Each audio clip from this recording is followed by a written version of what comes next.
English literature is a vast ocean. This is what I mean. I mean, look at the books, look at the subjects that we have for study, all of it. And down are PDFs of previous year question paper.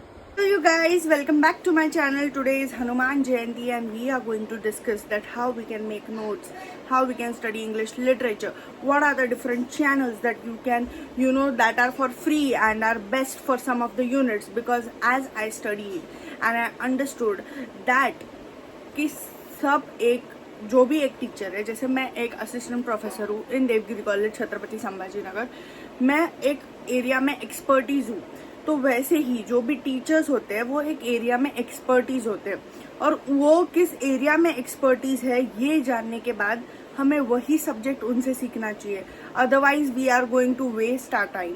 So that's why after 2 years of vigorous study and extensive search of which channel is for which unit of English literature, probably of English literature, because we know, हम सबको पता है कि English literature is very vast. English literature is like a deep ocean of knowledge in which, rather than diving into it and getting into it and drawn by it, we have to start from the important, start from the shore of the ocean, start from the important and go around and end at the important. That is also the shore of ocean. तो हमें English literature के इस लंबे से महासमुद्र में डूबना नहीं है direct कि ये करना है वो करना है, ऐसे डूब नहीं जाना है. We have to start from the किनारे से स्टार्ट करके इम्पोर्टेंट राइटर्स, इम्पोर्टेंट टॉपिक से स्टार्ट करके फिर से किनारे पे ही आना है. That's what I am trying to say. So to understand what are important topics, what you need is first PYQs. So मैं आपको दिखाऊंगी that how I studied all of the, मतलब मेरी सिक्वेंस क्या थी स्टडी की, that I will show you right away. तो हमें ज्यादा टाइम वेस्ट नहीं करना है, हमें प्रीवियस ईयर क्वेश्चन लेने हैं. अगर आप डिसाइड करो फर्स्ट सेट के लिए प्रिपेयर करना है या नेट के लिए, क्योंकि सेट के लिए अलग प्रिपरेशन और नेट के लिए अलग प्रिपरेशन है. भले ही सिलेबस सेम रहे, even if the syllabus is same, the preparation is different. So understand, तुमको सेट करना है या नेट करना है. अगर सेट करना है तो स्टार्ट हो जाओ, और नेट करना है तो भी सेम ही प्रोसीजर है, but it is a bit different. So question paper low, PYQs low. Okay, this is my set question paper. अब मैं सिखाऊंगी PYQs कैसे स्टडी करना है. क्वेश्चन पेपर ले लिया, सावित्रीबाई फुले इस पे साइट पे मिल जाता है, ठीक है. After taking question paper, questions देखो. क्या देखो, अभी क्वेश्चन समझाती हूँ मैं कैसे PYQs एनालाइज करना है. For the deconstructionist, meaning results from the interplay of words not used, the interplay of words used, the free play of words used, the interplay of words used and not used. So when you do a deconstructionist reading, अब deconstructionist क्या claim करते हैं कि word के multiple meanings होते हैं. Okay, like guest का etymological meaning है parasite, a person who has come to drink your blood. Guest का एंटोमोलॉजिकल मीनिंग है, ये लैटिन उसका अर्थ है. सो गेस्ट को हम समझते हैं गेस्ट, हमारे इतने अतिथि देवो भव. बट डीकंस्ट्रक्शनिस्ट रीडिंग क्या रहती है कि उसका जो वर्ड्स यूज होते हैं उसका भी मीनिंग समझना है. जो वर्ड्स यूज नहीं होते हैं, मतलब गेस्ट का एंटोमोलॉजिकल मीनिंग क्या है, पैरासाइट, तो उसका भी मीनिंग समझना है. इसको बोलते हैं डीकंस्ट्रक्शनिस्ट रीडिंग. ऐसे पढ़ना, एक MCQ, एक कंसेप्ट क्लियर हो गया. ऐसे 200 MCQ तुम दिन में 10 MCQ करोगे, महीने में तुम्हारे 300 MCQ हो गए, मतलब तुम्हारा एक पेपर और 10 MCQ एक्स्ट्रा रेडी हो जाते हैं. ओके, 2 पेपर 300 MCQ करोगे तुम 10 दिन में. ओके, तो तुम्हारे हो जाते हैं फिर रेडी. समझ रहे हो? Are you understanding? It is for 200 marks, 100 MCQ for 200 marks. तो मैंने बोला तुम्हारा 200 मार्क्स का रेडी हो जाता है, क्योंकि एक दिन में तुम 10 MCQ करते हो, तो महीने में तुमने कितने MCQ किए, 300. और 100 MCQ का एक पेपर होता है, तो 1 2 3 3 सेट ऑफ पेपर होते हैं और 200 मार्क्स तुम्हारे रेडी हो जाते हैं। तो अब दूसरा क्वेश्चन बताती हूँ मैं, उससे तुमको समझेगा। The concept of negative capability is said to be have coined by John Keats. John Keats, ये ऑप्शन करेक्ट है, इसको टिक किया था मैंने, ओके। तो ये ऑप्शन करेक्ट है, ये ऑप्शन जॉन कीट्स आ गया। जॉन कीट्स ने और कौन से कॉइन किए हैं, क्या कंसेप्ट कॉइन किए हैं वो देख लो। जॉन कीट्स ने कौन से कंसेप्ट और कॉइन किए, हो गया, डन हो गया। फिर उसके बाद ऑप्शन में है पीबी शेली, विलियम वर्ड्सवर्थ और एसटी कोलरिज। तो पीबी शेली ने कौन से कंसेप्ट कॉइन किए वो देख लो। फिर उसके बाद विलियम वर्ड्सवर्थ ने कौन से कंसेप्ट कॉइन किए वो देख लो। और फिर एसटी कोलरिज ने कौन से कंसेप्ट कॉइन किए वो देख लो। I am seeing this beginner strategy, मतलब स्टार्टिंग से बिगिनर हो अगर आप इंग्लिश लिटरेचर में, तो स्टार्टिंग से बिगिनिंग से कैसे पढ़ाई कर सकते हो वो आपको समझेंगे इधर, ठीक है। तो पहले जो है हम पूरे PYQs एनालाइज करेंगे और उसके अलग अलग मीनिंग निकालेंगे, अलग अलग कंसेप्ट उससे लर्न करेंगे, क्योंकि एक PYQ से एक कंसेप्ट क्लियर होती है। जैसे तुमको पता चला कि नेगेटिव कैपेबिलिटी किसने कॉइन किया है, जॉन कीट्स ने। फिर विलियम वर्ड्सवर्थ ने क्या कॉइन किया है, स्पॉट्स ऑफ कॉइन, ये तुम्हें पता चल जाएगा। फिर एसटी कोलरिज का क्या है, the rime of ancient mariner, उसने क्या कॉइन किया, water water everywhere nor a single drop to drink, ये राइम ऑफ एंशिएंट मैराइनर का है, तो वो तुमको दिमाग में आ जाएगा। फिर पीबी शेली का है, पीबी शेली का एक कोट है, आई थिंक पीबी शेली का इज वेरी नाइस कोट, उसमें समर और स्प्रिंग का उल्लेख है। If summer is too far then spring might be not that far, ऐसा कुछ सेंटेंस है। So that also you keep in mind. तो ऐसे तुमको अलग अलग उनके समझ, तुम्हारे एक MCQ से कितने बिट्स क्लियर हो रहे हैं, 4 बिट्स। 4 राइटर्स के बारे में तुम एक्स्ट्रा इन्फॉर्मेशन निकाल रहे हो। सोचो जो पर्सन बस MCQs देख रहा है और समझ रहा है कि क्या एनालाइज करना है क्या नहीं, बट तुम उस आंसर के बारे में भी और इन्फॉर्मेशन निकाल रहे हो, और क्या उसने कॉइन किया था, और फिर उसके बाद जो 4 राइटर्स बचे उसके बारे में और इन्फॉर्मेशन निकाल रहे हो, मतलब 3 राइटर्स के बारे में और इन्फॉर्मेशन, उन्होंने कौन सी कॉइन की कंसेप्ट। तो क्या होगा अगर अगली बार उन्होंने दूसरा कोई राइटर पूछा, suppose spots of coin was coined by William Wordsworth, one दिमाग में आ जाएगा फटाफट। सो ऐसे हमें स्मार्ट स्टडी करनी है। Do not waste your time, do not waste your time. Question paper लो फटाक से, बिगिनर हो, मीडियम हो, मीडिएटर हो या आगे हो, एडवांस लेवल पे हो, क्वेश्चन पेपर लो, जिसका भी नेट का सेट का जो भी प्रिपेयर कर रहे हो, क्वेश्चन पेपर लो, एनालाइज करो, जो आंसर है उसके बारे में इंफॉर्मेशन निकालो। फिर उसके बाद जो 3 बिट्स उड़ते हैं उसके बारे में इंफॉर्मेशन निकालो और बुक में लिख लो। मैं हमेशा बोलती हूँ लिख लो। People what they do is they read, they listen and they forget. When you write something, it is in your brain, and तुम्हारे बुक में लिखा है तो कभी ना कभी तुम बुक खोलोगे और फिर पढ़ोगे। That's why I say you that always write whatever you feel like it is important, और लिखो भी ऐसे जैसे एग्जाम में आने वाला है, ये एग्जाम में आने वाला है, ऐसे इस बिलीफ से लिखो। ये मतलब मुझे बताओ यार, तुम इतना जान डाल के नोट्स लिख लेते हो और फिर ऐसे क्यों सोचते हो कि इसमें से नहीं आया तो, उसमें से आया तो, ये नोट्स ले लूं, इसमें से आया तो।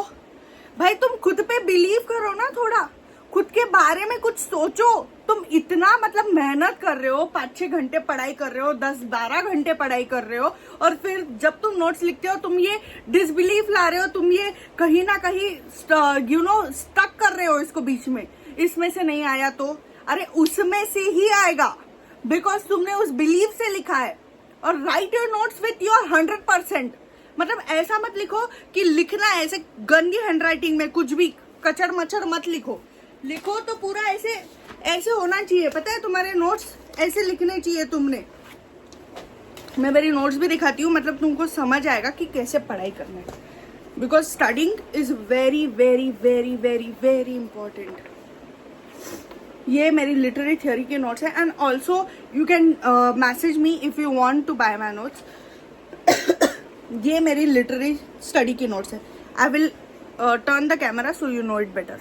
These are my notes. New criticism I Richard से स्टार्ट किया मैंने. फिर क्या लिखा? Founder of school of interpretation. Interpretation ही, स्कूल ऑफ इंटरप्रिटेशन को ही क्या बोलते हैं? New criticism. डन. फिर उसने क्या, न्यू क्रिटिसिज्म क्या है? Opposite to reader response theory. फिर उसके बाद उन्होंने प्रिंसिपल्स ऑफ लिटरेरी क्रिटिसिज्म, कब हुआ था पब्लिश, बिकॉज आजकल पब्लिकेशंस की डेट बहुत पूछते. 1924. क्या बोला है उसमें? यूजेस ऑफ लैंग्वेज कौन से है? Scientific emotive. फिर प्रैक्टिकल क्रिटिसिज्म कब हुआ था पब्लिश? 1929. क्या बोलना है उनका? Close reading, 4 types of text. 4 types of meaning में क्या है? Sense, feeling, tone, intention. फिर उसके बाद फिलोसफी ऑफ रेटोरिक 1939. उसमें क्या बोलना है? Introduction with rules and grammars 1930 with CK Ogden. तो ये भी उन्होंने एक पब्लिश कर दिया. उनका बोलना क्या है इन सब में? Main poetry is pseudo statement. Only study 850 word basic English, then you can speak English. So supposingly अगर आपको क्वेश्चन आता है who said poetry is pseudo statement, फटाक से आना चाहिए आई रिचर्ड्स. सपोजिंगली तुमको क्वेश्चन आता है only study 850 words basic English, then you can speak English, who said this? I Richards. फिर आया विलियम इब्सन. क्या है उसकी बर्थ डेट? वो भी लिखनी है. इधर पैदा हुआ, इधर मर गया. ठीक है. Student of I A Richard. William Empson क्या है? Student of I A Richard. तुमको क्वेश्चन पूछ सके, William Empson is often referred to student of dash I A Richards, F R Leavis, Cleanth Brooks. क्या करोगे? क्या करोगे? हार गए ना उधर ही. इसलिए फिर ऐसा भी लिखना है, student of I A Richards. The 7 types of ambiguity कब हुआ? 1930. उसमें क्या बोलना है उसको? मेटाफर बोलना है. 2 different meaning convey same point. ये सेकंड पॉइंट है, ये थर्ड है. ऐसे 7 लिख दिया मैंने. फिर उसके बाद मिल्टन्स गॉड 1961. किसने लिखा? William Ibsen. क्वेश्चन आ सकता है हु रोट मिल्टन्स गॉड, या फिर ऐसा आ सकता है from the William Ibsen often wrote about this essay on Shakespeare ना. ये आ सकता है कि विलियम इब्सन रोट अबाउट. फिर एसेज ऑन शेक्सपियर आ सकता है. अंडरस्टैंडिंग पोएट्री आ सकता है. प्रैक्टिकल क्रिटिसिज्म आ सकता है. फिर तुम क्या आंसर दोगे? तो इसलिए तुमको उनके वर्क्स में उन्होंने क्या प्राइमरी आइडिया दी है वो लिखना है. फिर उसके बाद अमेरिकन न्यू क्रिटिक्स कौन है? क्लिंट ब्रुक्स है. क्या लिखा उसने? Understanding poetry with Robert Penn Warren. So these are my notes. Okay. F R Leavis के बारे में, जॉन क्रो रैनसम के बारे में, फिर उसके बाद शिकागो स्कूल के बारे में, फर्दिनांड दे सेसोर के बारे में, स्ट्रक्चरलिज्म स्टार्ट हो जाता है. फिर उसके बाद क्लॉडे लेवी-स्ट्रॉस, फिर विलियम मेथिस. ये क्या है? प्राग स्कूल है, वो कब इस्टेब्लिश हुई. फिर रोनाल्ड बार्थ्स के बारे में कैसे क्या लिखा. So these are my complete detail notes of English literature. और ये ऐसे ही तुमको जेरोक्स करके मिलेंगे. And if you are Michel Foucault के works, coined the term of medical gaze. Okay. Archaeology of medical, new anti historian method, इसने वो दिया है. सो मैंने पूरे डिटेल में नोट्स लिखे हैं बिकॉज मैंने इनमें जान डाल दी है, बिकॉज मुझे मेरे एग्जाम को क्वालिफाई करना था. एंड प्रॉबेबली इन नोट्स में से 40 to 45 क्वेश्चंस मैंने पेपर में देखे. So this is it. These are the notes. Virginia Woolf वगैरह सब मैंने कवर किया, डी.एच. लॉरेंस वगैरह. So you can just DM me if you want the notes. Yeah. So in this video, I taught you how to analyze PYQ and how to write notes that will be helpful for you. And while writing notes, give you 100% and you will qualify for 100% sure. मुझे पता है ये, मैंने वैसे किया है और तुम भी वैसे कर सकते हो. By the way, मैं और एक चीज बोलना चाहती हूँ कि do not listen to anyone. जब आपको कोई बोलता है नहीं ये वीडियो देख ले, नहीं ये कर ले, तो उनका सुनो, वो वीडियो देखो, but do what is good for you. मतलब बहुत सारे मेरे दोस्त ऐसे थे जो बोलते थे नेट सेट कर रही है, नेट सेट क्यों कर रही है, नेट सेट जॉब थोड़ी मिलता है, और वो प्राइवेट में लग गए और वो घिस रहे हैं 20,000 पे पर मुझे ऐसा कॉन्फिडेंस था कि मैं कर सकती हूँ. तो हम सबको एक कॉन्फिडेंस होता है, इसलिए तुम इस पाथ पे हो. तुमको कॉन्फिडेंस है कहीं ना कहीं कि तुम कर सकते हो, इसलिए ही दे रहे हो ना. 2nd attempt, 3rd attempt, 4th attempt क्यों दे रहे हो? क्योंकि तुमको पता है तुम कर सकते हो. तो किसी को ये बोलने का मौका मत दो यार कि ये क्यों कर रहे हो, ये करो, वो क्यों कर रहे हो, वो करो. Even your relatives, even your family, उनको भी बताओ कि मुझे ये पसंद है और मुझे ये पता है मैं कर सकती हूँ. इफ यू हैव बिलीव ना कि तुम कभी ना कभी कर लोगे, तो ऑब्वियसली तुम कभी ना कभी कर लोगे. एंड सेकेंड चीज, मैं इतना मेरा रिगरस प्रिपरेशन कर रही थी and I got a video of CA Neha Datta, जिसमें वो बोलती है कि हनुमान जी को पूछती है, हनुमान चालीसा करती है और फिर उनके टेबल पे हनुमान जी है. So I brought this murti at that time only. This is Hanuman ji's murti.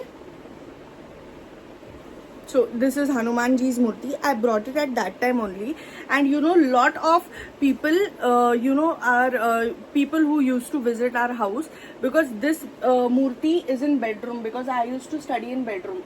So a lot of people, what they said is ki no, you cannot keep Hanuman in bedroom, and it is not good. You girls cannot pray to Hanuman Ji. And I was like, why not? Like, he can be your brother. You can think him as your brother, because I don't have a brother. So I think Hanuman Ji as my brother and Mahadev Ji as my father. So you can think anything. और तुम मानो या ना मानो, कुछ चीजें ऐसी हो जाती है लाइफ में जो भगवान ही सही कर सकता है. मतलब सोचो, मैं जा रही थी और एक भैया आ रहा था, और फिर वो तभी हमारे लैंग्वेज में बात करता है, और फिर मैं उससे पूछती हूँ कि तू हमारे कास्ट का क्या, बन जा रहा है क्या. फिर वो मुझसे बात करता है, चिट चैट करता है, और फिर मुझे समझ में आता है कि वो भी सेट नेट के लिए प्रिपेयर कर रहा है. उसके पहले मुझे किसी ने नहीं बताया था. कोई नहीं बताता है तुमको सेट नेट के लिए प्रिपेयर करो, स्टार्ट कर दो. तुमको खुद पता चलता है. उस भैया ने मुझे बताया, फिर मैंने स्टार्ट किया, और by God's grace I qualified in my first attempt, securing 7th rank in Maharashtra. That are things. But अगर वो भैया थोड़ा सा 2 मिनट लेट आ जाता, मैं 2 मिनट लेट निकल जाती, वो मराठी में बात कर रहा होता, तो मैं उसको नहीं पूछती. So sometimes God's plans are bigger than yours. God जानता है कि किससे, कैसे, कब, कहाँ मिलाना है. और फिर तुम ऐसे उसको अगर डिनाई करते रहोगे, गॉड को नहीं, मैं एक यूनिवर्सल पावर बोल रही हूँ. अगर तुम गॉड पे बिलीव नहीं करते हो तो एटलीस्ट यूनिवर्सल पावर पे बिलीव करो. अगर तुम उसको डिनाई करते रहोगे कि नहीं, ये मेरी लाइफ में मैजिक नहीं होते, मिराकल्स नहीं होते, नहीं ऐसी ही है मेरी लाइफ, यही होता है, मुझे तो पछताना ही पड़ता है, मुझे तो रटना ही पड़ता है, मुझे तो रगड़ना ही पड़ता है, वैसे नहीं रहता है. सबका एक टाइम है, और तुम अगर अभी तक प्रिपेयर कर रहे हो मतलब तुम्हारा भी एक टाइम है. वो टाइम आना है अभी, इसलिए अभी गिव अप मत करो. अभी से स्टार्ट करो और जाओ, एंड तक पहुंचाओ उस रिजल्ट को. एंड तक करते रहो भाई. तुम्हारा होना है, इसलिए तुम अभी तक इसी जगह पे अटके हुए हो. वरना क्यों अटक के रहते थे? तुम निकल जाते थे ना, कोई दूसरी स्ट्रीम देख लेते थे. पर तुमको एक बिलीव है तुम में कि तुम कर सकते हो, इसलिए तुम इस प्लेटफॉर्म में हो अभी भी. सो डू नॉट गेट और step outside the stage just thinking कि तुम्हारी बारी नहीं आएगी. हम सबकी बारी आने वाली है, और इतना सही बंदोबस्त किया है, आई एम सेइंग यू, कि गॉड ने सब डिसाइड करके रखा है. एक रूम है, एक बड़ा सा रूम है, बहुत सारे लोग हमारा वेट कर रहे हैं, हम चल के जाने वाले हैं, लोग उठने वाले हैं, तालियां बजाने वाले हैं हमारे लिए, सब होने वाला है. सीजर्स रहेगी, तुमको गॉड देगा सीजर्स इनॉग्रेशन करने के लिए. सब सब सब रेडी है, सब सेट है. बस गॉड बोल रहा है कुछ मेहनत कर लो. Give me something, give me 100 hours of hard work. सोचो, अगर गॉड तुम्हें बोलता 100 hours ऑफ हार्ड वर्क दे दो, फिर मैं तुम्हें क्वालिफाई करा दूंगा. तुम रुकते, तुम करते ना पढ़ाई. Same God is saying same. Give me 100 hours of hard work और 200 and I will qualify you. सब है, सीजर्स है, तुमको बस आके काटना है. सीजर्स भी फ्री की मिलेगी तुमको. सब इनॉग्रेशन करने के लिए सब रेडी है बॉस. तुम करने के लिए रेडी हो क्या, ये सोचो पहले.